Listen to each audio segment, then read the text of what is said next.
കോൺഗ്രസ് വേദിയിലെത്തുന്നത് ഉമ്മൻചാണ്ടിയോടുള്ള ആദരവ് കൊണ്ടെന്ന് മുൻ MLA ആയിഷ പോറ്റി. താനിപ്പോൾ മറ്റ് പാർട്ടിയിലേക്കില്ല, വ്യാഖ്യാനങ്ങൾ ആരും ചമയ്ക്കരുതെന്നും ആയിഷ പോറ്റി 24-നോട് പറഞ്ഞു. നമ്മുടെ പ്രതിനിധി അരുൺ രാജിനൊപ്പം ആയിഷ പോറ്റി ചേരുന്നു. കേരളത്തിലെ CPM-ന്റെ വനിതാ മുഖങ്ങളിൽ ഏറ്റവും പ്രാധാന്യത്തോടെ കഴിഞ്ഞ കാലങ്ങളിലെല്ലാം നമ്മൾ കണ്ട വ്യക്തിയാണ് പി ആയിഷ പോറ്റി. കൊട്ടാരക്കര നിയോജക മണ്ഡലം UDF-ൽ നിന്ന് LDF-ലേക്ക് ചേർത്ത് പിടിച്ച ആയിഷ പോറ്റി കഴിഞ്ഞ കുറച്ച് ദിവസങ്ങളായി വീണ്ടും വാർത്തകൾ സജീവമായി നിറയുകയാണ്. UDF-ലേക്കോ ആയിഷ പോറ്റി എന്ന ചോദ്യമാണ് സാമൂഹ്യ മാധ്യമങ്ങളിലടക്കം വലിയ ചർച്ചയായി വരുന്നത്. നമ്മളോടൊപ്പം ഉള്ളത് ആയിഷ പോറ്റിയാണ്. മറ്റൊരു രാഷ്ട്രീയ രംഗത്തേക്കുള്ള ചർച്ചകളെക്കുറിച്ച് വാർത്തകൾ കേൾക്കുന്നു. ഇപ്പോൾ വരുന്നത് ഉമ്മൻചാണ്ടി അനുസ്മരണവുമായി ബന്ധപ്പെട്ട് ആ അനുസ്മരണത്തിൽ മുഖ്യ പ്രഭാഷകയായി മുഖ്യ പ്രഭാഷകനെ അവിടേക്ക് പോവുകയാണ് അനുസ്മരണം നടത്താൻ.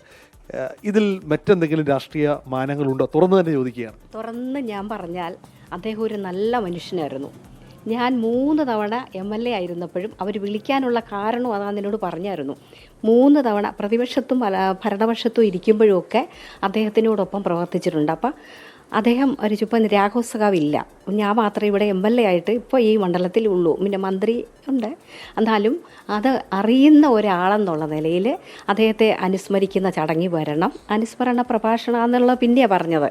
എനിക്കറിഞ്ഞൂടെ ആരൊക്കെ ഉണ്ടെന്ന് ഞാൻ അപ്പോഴേ ചോദിച്ചു. അപ്പോൾ പറഞ്ഞു എല്ലാ രാഷ്ട്രീയ കക്ഷികളുടെ പ്രതിനിധികളും ഉണ്ടെന്ന് പറഞ്ഞു. പിന്നെ ഒരാളെ അനുസ്മരിക്കുന്നത് നല്ല മനുഷ്യനായിരുന്നില്ലേ അദ്ദേഹം? എന്തുകൊണ്ടാണ് ആയിഷ പോറ്റിയുടെ മുഖവും ആയിഷ പോറ്റി എന്ന പേരും വരുമ്പോൾ മാത്രം വാർത്തകൾ ഇത്രയധികം ചർച്ച വരുന്നത്? അറിയാൻ വയ്യ. എനിക്കും അറിയില്ല. ഞാൻ ഫുള്ള് പ്രാക്ടീസ് ചെയ്തുകൊണ്ടിരുന്ന ആളാണ്, അറിയാമല്ലോ. അത് കഴിഞ്ഞ് ഇപ്പോൾ വീണ്ടും പ്രാക്ടീസ് ചെയ്തുകൊണ്ടിരിക്കുന്ന ആളാണ്. അപ്പോൾ എന്തുകൊണ്ടാന്ന് നിങ്ങൾക്കേ അറിയുള്ളൂ. നമ്മൾ അവസാനമായി കാണുമ്പോഴും എന്നോട് പറഞ്ഞത് CPM-ൽ നിന്ന് അകലുകയല്ല, മറിച്ച് ഔദ്യോഗിക ജീവിതത്തിന് തിരക്കുകളിലേക്ക് പോവുകയാണ് ചെയ്യുന്നത്, അതുകൊണ്ട് മാത്രമാണ് അത് വേറൊരു രീതിയിൽ ഇൻ്റർപ്രറ്റ് ചെയ്യുന്നു എന്നുള്ളതായിരുന്നു എന്നോട് പറഞ്ഞ വാചകം. അതെ, എൻ്റെ ഒരു അഭിപ്രായം. ഞാൻ ഫുള്ള് പ്രാക്ടീസ് ചെയ്തുകൊണ്ടിരുന്ന ആളാണ്. എനിക്കത് ഭയങ്കര ഇഷ്ടമുള്ള കാര്യമാണ്. ഒരു അഡ്വക്കേറ്റ് എന്നുള്ള നിലയിൽ ഒരുപാട് പേരുടെ പ്രശ്നങ്ങൾ നന്നായി സോൾവ് ചെയ്യാൻ എനിക്ക് പറ്റിയിട്ടുണ്ട്. ഇപ്പോഴും ഞാനത് ചെയ്തുകൊണ്ടിരിക്കുക. അത് ഭയങ്കര എൻജോയ് ചെയ്ത് പക്ഷേ രാഷ്ട്രീയ പ്രവർത്തനത്തിലേക്ക് വന്നത് എന്നെ ഒരുപാട് മാറ്റിമറിച്ചു. വളരെ നല്ല ഒരു അനുഭവങ്ങളായിരുന്നു. ഒരു പുനർചിന്തനം എപ്പോഴെങ്കിലും നടത്തുന്നുണ്ടോ? മാറിപ്പോവാം അല്ലെങ്കിൽ ഒരു പുതിയ രാഷ്ട്രീയ പ്രവേശനത്തിലേക്കുള്ള ഈ